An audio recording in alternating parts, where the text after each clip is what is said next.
Boundaries will always feel like aggression when your baseline has been people pleasing. You will feel like the most aggressive person on earth when you start asserting your needs. And that is actually the indicator that you are doing it correctly. Because your yardstick for what is aggressive is actually not correct.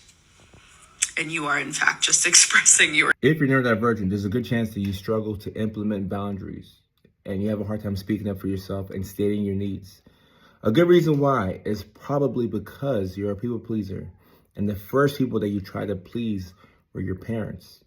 Now, keep in mind, a lot of us who are neurodivergent, we're coming from parents who have undiagnosed neurodivergence. So they don't know what's going on and they just chalk it up to, oh, this is just how things are. We don't believe in mental illness. We just do things this way. And this is how we've always done it. So your parents are passing down trauma from their parents and they're passing it down to you. And you have this need to please your parents. And you're not able to please them because people pleasing is a game that if you play it, you'll realize that you can never win that game because people will never be happy regardless of what you do. If you try and please people, you'll realize you have to keep doing different things to make them happy. And then when you stop, you'll ask yourself, why did I even do this in the first place? When you want to please your parents and you're not able to do so, and you don't understand what's going on, you haven't resolved this trauma, you go out into the world and you take that people-pleasing attitude with you and you think that you're being a helper. You feel like you're helping out people and you get this big self-esteem boost from helping out people and pleasing people. And one of the best ways for us to avoid working on ourselves is by pouring into other people. And I'm not saying that it's a bad thing to pour into other people. We want to do that. It's good to look out for our fellow human.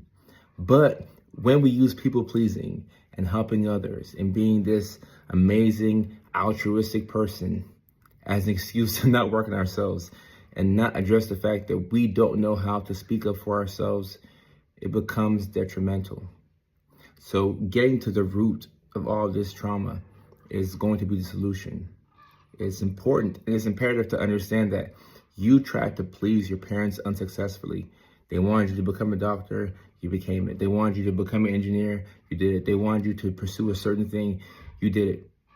And then you get to 25, 30, 35, 40, 45, 50, and you realize that you created a life for yourself that was their version of what they wanted you to do. You never fully pursued what you wanted to do because you didn't know who you were. All you knew is that you wanted to make mom and dad happy. And whenever you did this, whenever you did manage, whenever you were able to make your parents happy, you saw how much joy they had on their faces. It made you feel good. It made you feel like life was worth living and that you're this awesome, amazing person who's doing right by your parents. And it is good to do right by your parents. However, it can become maladaptive when your only goal is to please them. And that turns into people pleasing.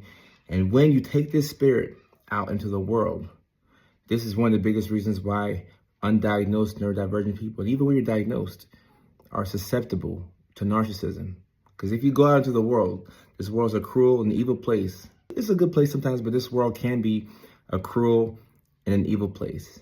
You take this generous spirit of people pleasing and helping others into a world where there are a lot of sharks out there. There's a good chance that you're going to get got. So understanding this is the first key to making a change and to standing up for yourself.